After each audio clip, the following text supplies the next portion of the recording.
అదే RTV app వార్తల్ని క్షణాల్లో చదివే అవకాశం ఉంటుంది. ఒక న్యూస్ పేపర్, ఒక టెలివిజన్ ఛానల్ మీ చేతుల్లో ఎప్పుడూ ఉంటాయి. ఎలక్షన్లు అయిపోయాయి. దాదాపుగా 6 నెలలు దాటింది. 6 నెలలు దాటిన పరిస్థితుల మధ్య మళ్ళీ పార్టీని మనం సమాయత్తం చేసే దిశగా అడుగులు వేస్తూ ఈరోజు అందరం కూడా ఇక్కడ కలుస్తూ ఉన్నాం. ప్రజలందరూ కూడా ఈరోజు నిలదీసే పరిస్థితిలోకి ప్రజలంతా వస్తూ ఉన్నారు. ఏమైనా 15,000 అని చెప్పి చిన్నపిల్లలు అడుగుతూ ఉన్నారు. ఏమైనా 18,000 అని చెప్పి వాళ్ళ అమ్మలు అడుగుతూ ఉన్నారు. ఏమైనా 48,000 అని చెప్పి ఆ అమ్మమ్మలు అడుగుతూ ఉన్నారు. ఏమైంది 36,000 అని చెప్పి చిన్నపిల్లలు ఉద్యోగం కోసం ఎదుగుతూ ఉన్న పిల్లలు అడుగుతూ ఉన్నారు. ఏమైంది 20,000 అని చెప్పి రైతన్నలు అడుగుతూ ఉన్నారు. వీళ్ళకి ఎవ్వరికీ కూడా చంద్రబాబు నాయుడు అనే వ్యక్తి, వాళ్ళ పార్టీకి సంబంధించిన క్యాడర్ సమాధానం చెప్పలేని పరిస్థితిలో వాళ్ళ పార్టీ, వాళ్ళ పెద్దలు అందరూ కూడా ఏం చేస్తూ ఉన్నారు? Diversion politics. ప్రతిరోజు ప్రతి నెల ఒక టాపిక్ తీసుకొస్తారు. ఏదో ఒక టాపిక్ తీసుకొచ్చి గోబల్స్ ప్రచారంలో భాగంగా ప్రతి ఒక్కడు దాన్ని అందుకుంటారు. ఓసారి తిరుపతి లడ్డు అంటారు, ఇంకొకసారి జూన్లో ఋషికొండ భవనాలు అన్నారు, జూలైలో శ్వేతపత్రాలు మదనపల్లి ఫైల్స్ అన్నారు, ఆగస్టులో ముంబై నటి నా పేరేం పేరు కాదాంబరి అన్నాడు, సెప్టెంబర్లో ప్రకాశం బ్యారేజీని బోట్లతో ఢీకొట్టి గేట్లను పడగొట్టాలని చెప్పి మనం ప్లాన్ చేసినామని అంటాడు. అక్టోబర్లో సరే ఇంకా ఎట్టాగ మీరు అంతా చూశారు, నా కుటుంబాన్ని తీసుకొచ్చినాడు. నవంబర్కి వచ్చేసరికి బడ్జెట్పై దృష్టి మళ్లించడానికి 14 లక్షల కోట్ల అప్పులు అని చెప్పి, డిసెంబర్లోకి వచ్చేసరికి ఇప్పుడు కొత్తగా మీరు అంతా మనం చూస్తూ ఉన్నాం, రేషన్ బియ్యం అంటానండి. ఇప్పుడు కొత్తగా కనిపిస్తూ ఉందా రేషన్ బియ్యం అని చెప్పి. ఇప్పుడు నాకు నిజంగా ఆశ్చర్యం అనిపిస్తుంది ఆ రేషన్ బియ్యం కథలీలు చెప్తా ఉన్నప్పుడు. ప్రభుత్వంలో ఎవరున్నారు అని, ప్రభుత్వంలో మనమున్నామా, ప్రభుత్వంలో వాళ్ళు ఉన్నారా అని నాకు అర్థం కాల. 7 నెలలు అయిపోయింది, దాదాపుగా 6.5 నెల అయిపోయింది వాళ్ళ ప్రభుత్వం వచ్చి. 6.5 నెల 7 నెలలు అవుతూ ఉంది వాళ్ళ ప్రభుత్వం వచ్చింది. ఎమ్మెల్యేలు వాళ్ళు, మంత్రులు వాళ్ళు, కలెక్టర్లు వాళ్ళు, జాయింట్ కలెక్టర్లు వాళ్ళు, పోలీసులు వాళ్ళు, ఎంఆర్ఓలు వాళ్ళ అధికారులే, చెక్ పోస్టులు వాళ్ళవి, అన్నీ వాళ్ళవే. ఇవన్నీ దాటుకొని మళ్ళీ పోర్టుకు వచ్చింతే పోర్టులో కస్టమ్స్ అధికారులు, పోర్టులో సిఐఎస్ఎఫ్ పోలీసులు, ఇవన్నీ కూడా వీళ్ళు పొత్తులో ఉన్న కేంద్ర ప్రభుత్వం మనుషులు. మరి ఇవన్నీ దాటుకొని ఏదైనా మెటీరియల్ బోటులోకి పోగలుగుతుందా? ఆశ్చర్యం ఏమిటంటే ఈయన పోయిన బోటు పక్కబోటే ఫైనాన్స్ మినిస్టర్, ప్రస్తుత ఫైనాన్స్ మినిస్టర్ పయ్యావుల కేశవ్ వాళ్ళ సొంత వియ్యంకుడిది, శ్రీనివాసరావు గారిని సొంత వియ్యంకుడిది, పట్టాభి రైస్ ఎక్స్పోర్ట్స్.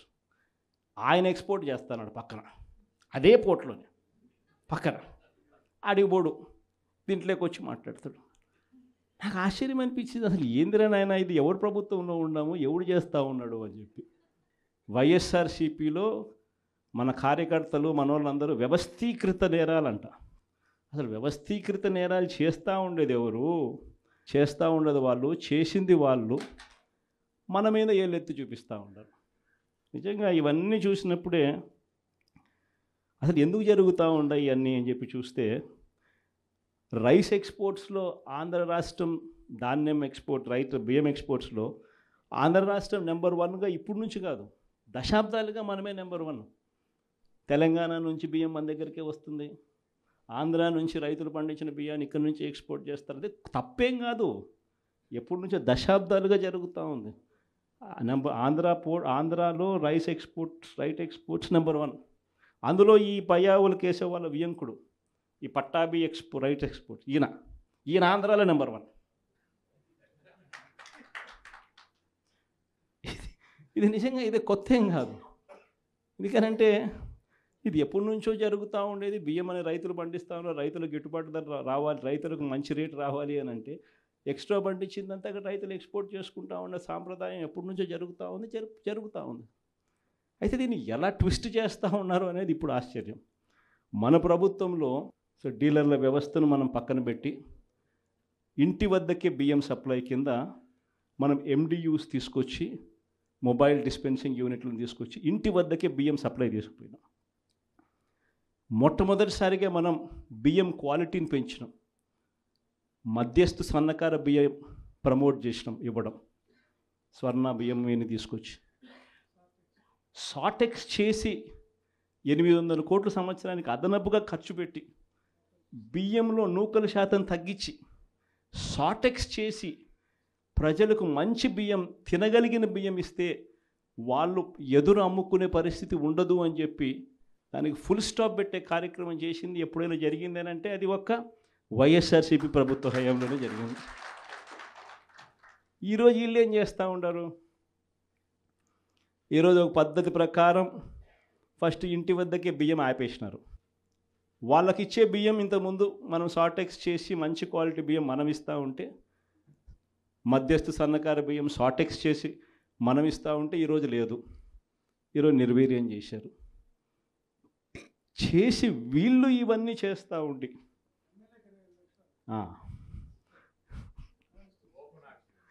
చేసి వీళ్ళు ఇవన్నీ చేస్తూ ఉండి వీళ్ళ వల్ల, వీళ్ళ తప్పిదాల వల్ల ప్రజలకు నాసిరకం బియ్యం సప్లై కావడం వల్ల, ప్రజలకు సరిగ్గా బియ్యం సప్లై చేయకపోవడం వల్ల ఇది రివర్స్. ప్రజల దగ్గర నుంచి ఈ డీలర్లు కొనుక్కోవడం, ఈ డీలర్ల దగ్గర నుంచి ఎమ్మెల్యేలు తీసుకోవడం, ఎమ్మెల్యేల దగ్గర నుంచి ఎక్స్పోర్ట్స్. ఇది జరుగుతూ ఉండదు. ఇప్పుడు తప్పు వీళ్ళు చేస్తూ ఉండి ఇంకొకరి మీద ఏళ్ళెత్తి చూపిస్తారు. మన హయాంలో దళారీ వ్యవస్థను పూర్తిగా తీసేసి ప్రతి రైతుకు కనీస మద్దతు ధర ఖచ్చితంగా వచ్చేట్టుగా ఆర్బీకేలే వాళ్లకు పేమెంట్ స్లిప్స్ ఇచ్చేట్టుగా మన ప్రభుత్వంలో జరిగితే, రైతుకు ఏ మిల్లుకు తాను పోవాలి అనేది పూర్తిగా పక్కన పెట్టేసి పలాని మిల్లుకే మీరు పోవాలి అనేది తీసేసి రైతుకు మిల్లర్కు సంబంధం లేకుండా చేసిన పాలన మంది. ఆర్బీకే దగ్గరనే మీకు ఎంత రేటు వస్తుంది అని చెప్పి అక్కడే స్లిప్స్ ఇచ్చే కార్యక్రమం జరిగింది, మన హయాంలో జరిగింది. ఈరోజు ఏం జరుగుతూ ఉంది? రైతులు పంట చేతికి వచ్చేసరికి ఈ క్రాప్ లేదు, ఆర్బీకే వ్యవస్థ నీరు గారిపోయింది, ఆర్బీకే దగ్గర కొనుగోలు చేసేవాడు లేడు.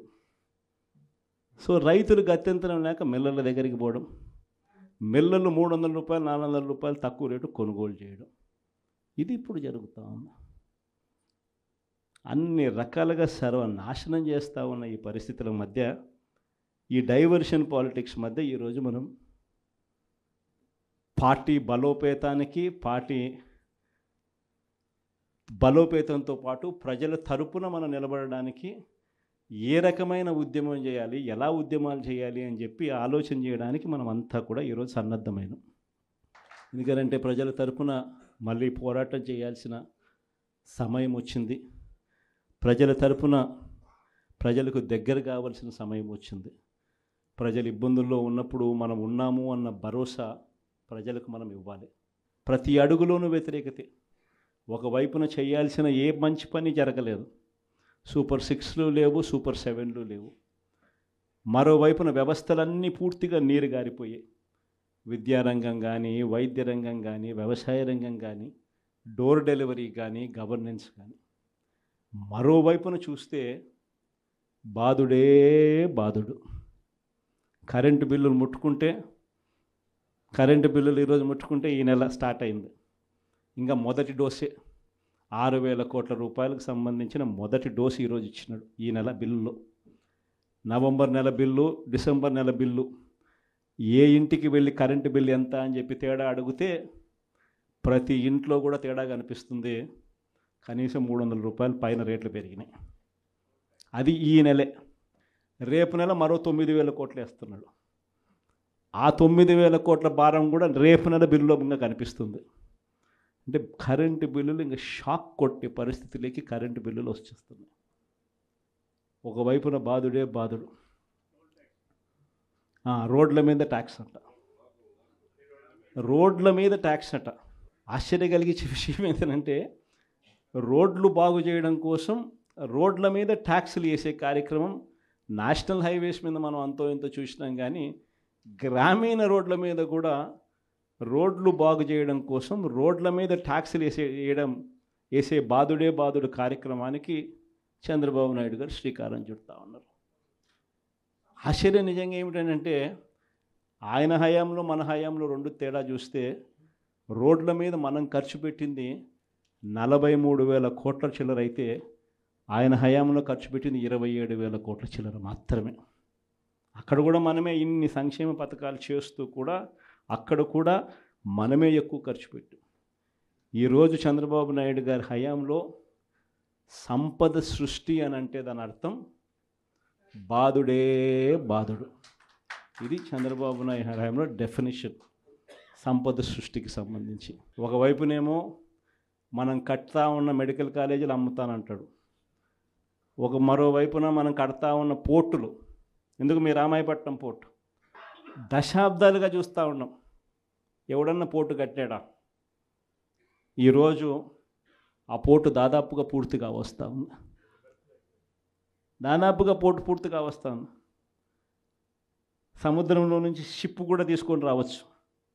అప్పుడే మన ఎన్నికల అయిపోయే టయానికే ఒక బర్త అయిపోయింది, ఇప్పుడు దాదాపుగా రెండో బర్త కూడా పూర్తయిపోస్తూ ఉంది. ఇలాంటి పోర్టులు రాష్ట్రం మొత్తం మీద మనం రాకమునుపు 4 ప్రదేశాలలో 6 పోర్టులు కడతా ఉంటే మన 5 ఏళ్లలోనే మనము మరో 4 పోర్టులు కట్టడానికి శ్రీకారం చుట్టాం. అవన్నీ ఇప్పుడు అమ్ముతాడట చెనిక్కాయలకు బెల్లాలకి. ఈ పోర్టులు కూడా అంతే, ఈ మెడికల్ కాలేజీలు కూడా అంతే. ఇది సంపద సృష్టి అని అంటారు. ఇవన్నీ పోర్టులు ఉంటే ఈ పోర్టుల వల్ల ఉద్యోగాలు వస్తాయి, ఈ పోర్టుల వల్ల రాష్ట్ర ప్రభుత్వానికి అదనపు ఆదాయాలు పెరుగుతాయి. దీన్ని సంపద సృష్టి అంటారు. ఇదే పోర్టు ఈరోజు కట్టడానికి 4,000 కోట్లు అవుతుందని అనుకుంటే ఇదే పోర్టు ఇంకొక 10 ఏళ్లలో ఇదే పోర్టు కట్టడానికి 4,000 కాదు, కావాల్సింది 10,000 కోట్లు కావాల్సి వస్తుంది. అందుకే దీనిని సంపద సృష్టి అని అంటారు. పద్ధతి ప్రకారం అమ్మే కార్యక్రమాలు పెట్టినాడు తన దగ్గర వాళ్ళకి అందరికీ కూడా. ఇవన్నీ కూడా జరుగుతూ ఉన్నాయి. కాబట్టి మనందరినీ కూడా నేను కోరేది ఏంటంటే అందరూ ఇక పోరుబాట పట్టాల్సిందే. మనం నేను వెలుగొండ ప్రాజెక్ట్ పూర్తి అయిపోయింది. 2 టన్నులలో నేను ప్రయాణం చేసి ఈ పక్క నుంచి ఆ పక్కకు 2 టన్నులు పూర్తి అయిపోయినట్టుగా జాతికి కూడా అంకితం కూడా చేశాం. 2 టన్నులు పూర్తి అయిపోయినాయి. నల్లమల సాగర్ ప్రాజెక్టు రిజర్వాయర్ కూడా అయిపోయింది. 1,00,000 ఎకరాలకు నీళ్లు అందించగలిగిన మెయిన్ కెనాల్స్ కూడా అయిపోయింది. కేవలం మిగిలిపోయింది ఏమిటనంటే R&R కింద డబ్బులు ఇవ్వడం. ఆ R&R కింద ఆ రిజర్వాయర్కి సంబంధించి 1,200 కోట్ల రూపాయలు డబ్బు ఇస్తే నీళ్ళు నింపేసేయచ్చు.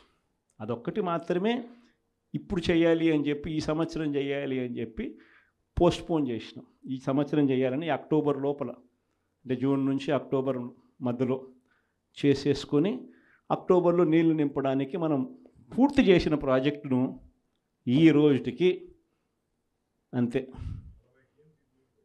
52 టీఎంసీలు నీళ్లు పెట్టగలిగిన పరిస్థితి ఉన్న ప్రాజెక్టును, అయిపోయిన ప్రాజెక్టుకు కూడా R&R డబ్బులు ఇవ్వకుండా, అది కూడా రైతులకు నీళ్ళు ఇవ్వాలన్న ధ్యాస కూడా లేకుండా పక్కన పెట్టారు.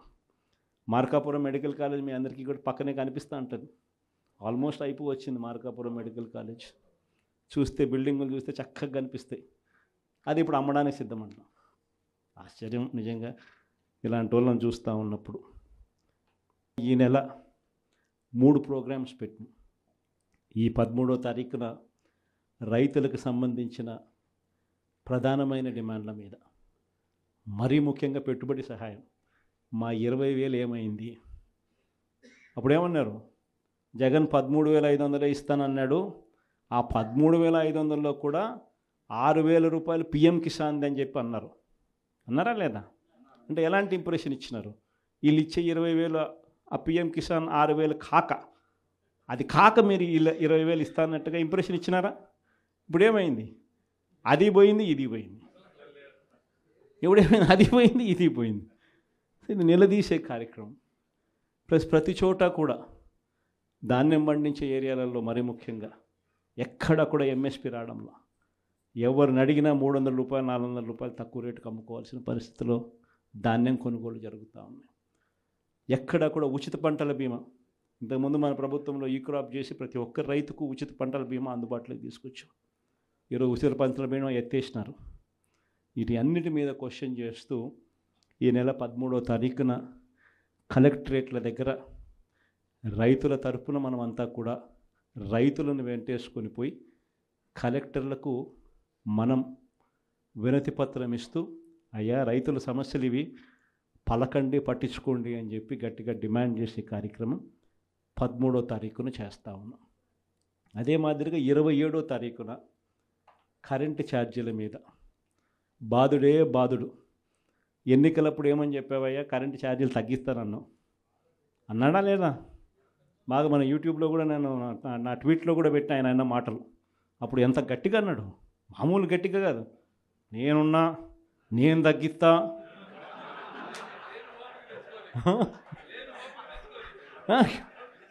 అన్న మాటలన్నీ కూడా మామూలు మాటలు కాదు.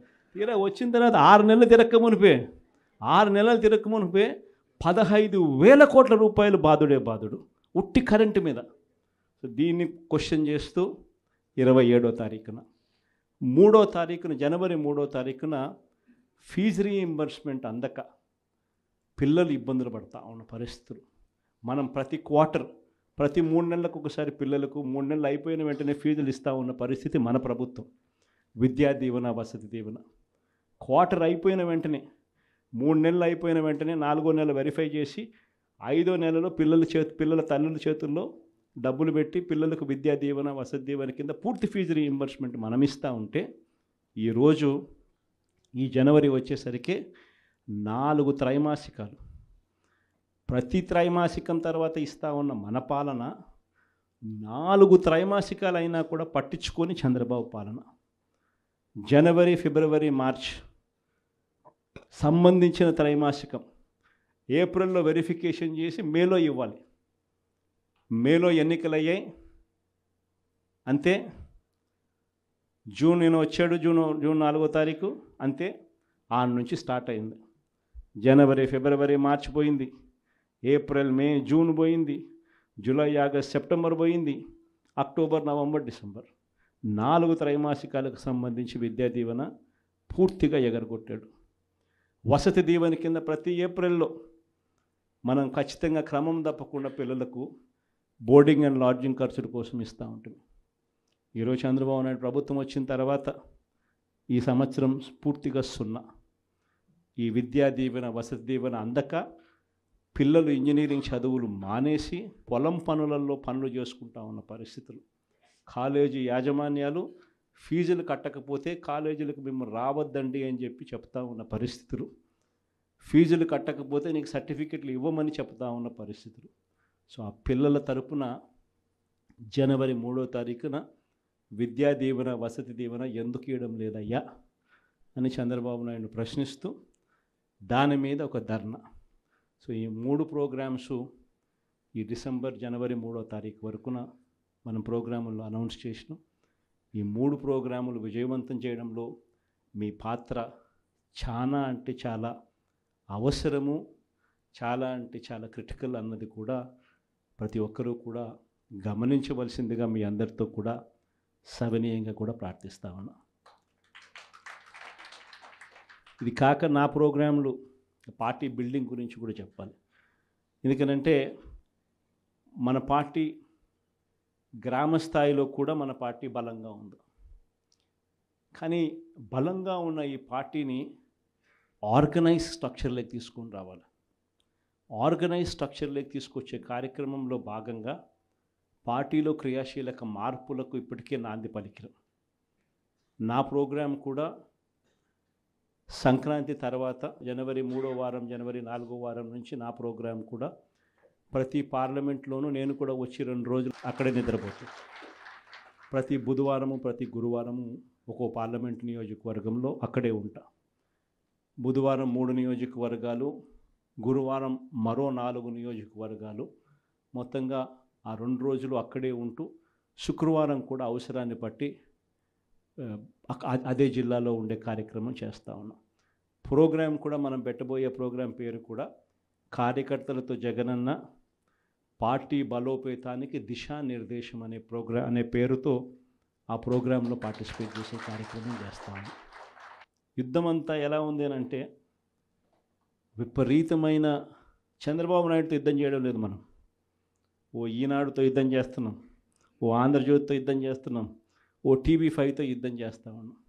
వీళ్ళందరూ కాకుండా ఒక చెడిపోయి ఉన్న ITDP అనే ఒక వ్యవస్థతో కూడా యుద్ధం చేస్తూ ఉన్నాం. వీళ్ళంతా ఏంది, రోజు డైవర్షన్ పాలిటిక్స్, నెల నెల ఒక డైవర్షన్ పాలిటిక్స్. ఒక అబద్ధం వేస్తారు, ఆ అబద్ధాన్ని మనం తుడుచుకోవాలి. ఈ రకమైన డైవర్షన్ పాలిటిక్స్తో రోజు యుద్ధం చేస్తూ ఉన్నాం. ప్రజలకు చేసిన మంచి ఏది లేదు, ప్రజలకు చేసిన మంచి ఏది కూడా చెప్పుకునేదానికి ఏమీ లేదు. కాబట్టి మట్టేయడమే, బురద వేయడమే అదే పనిగా పెట్టుకున్న ఒక వ్యవస్థతో యుద్ధం చేస్తాం. ఈ వ్యవస్థ లేక యుద్ధం లేక మనం కూడా చేయాలి అని అంటే మీలో ప్రతి ఒక్కరు కూడా, ప్రతి ఒక్కరికి ఒక ఫేస్బుక్ పేజ్ ఉండాలి, ప్రతి ఒక్కరికి వాట్సాప్ ఉండాలి, ప్రతి ఒక్కరికి యూట్యూబ్ ఉండాలి, ప్రతి ఒక్కరికి కూడా ఈ మాధ్యమాలలో ట్విట్టర్ అకౌంట్ ఉండాలి. ప్రతి ఒక్కరికి కూడా మనం కూడా ఈ మాధ్యమాలలో మనకు కూడా ఉండాలి. ఎక్కడైనా మన గ్రామంలో ఏదైనా అన్యాయం జరుగుతున్నప్పుడు టకాని ఫోటో తీసి మనమే ప్రశ్నించాలి. ఎందుకు పెన్షన్ ఇవ్వడం లేదు ఈ అమ్మకు, ఇదిగో ఫోటో. ఎందుకు మా గ్రామంలో మా స్కూల్స్లో నాడు నేడు ఆగిపోయింది, ఇదిగో ఫోటో. ఎందుకు అమ్మఒడి రావడంలా, ఎందుకు మా విలేజ్ క్లినిక్లో పరిస్థితి ఇంత దారుణంగా ఉంది అని క్వశ్చన్ చేస్తూ ఫోటో తీయడం, క్వశ్చన్ చేయడం, అప్లోడ్ చేయడం. ఇలా ప్రతి ఒక్కళ్ళం తయారు కావాలి. ప్రతి ఒక్కళ్ళం కూడా ఆర్గనైజ్ పద్ధతులకి మాదిరిగా పోయి గ్రామ స్థాయిలో మనం ప్రజలకు దగ్గర కాగలిగే కార్యక్రమం ఖచ్చితంగా జరగాలి. లేకపోతే వీళ్ళు చేస్తూ ఉన్న వక్రభాష్యం మామూలుగా లేదు. ప్రతి ఒక్కరి మీద బురద జల్లడమే, ప్రతి ఒక్కటి అబద్ధం చెప్పడమే, ప్రతి ఒక్కటి వక్రీకరించడమే. దీన్ని తిప్పికొడుతూ ప్రజలకు దగ్గరగా ఉండే కార్యక్రమం దగ్గరుండి మనం చేయాలి. మరిన్ని వీడియోస్ కోసం ఛానల్ ని సబ్స్క్రైబ్ చేయండి. లేటెస్ట్ అప్డేట్స్ కోసం వాట్సాప్ ఛానల్ ని ఫాలో అవ్వండి. ఆ లింక్ డిస్క్రిప్షన్ లో ఉంది.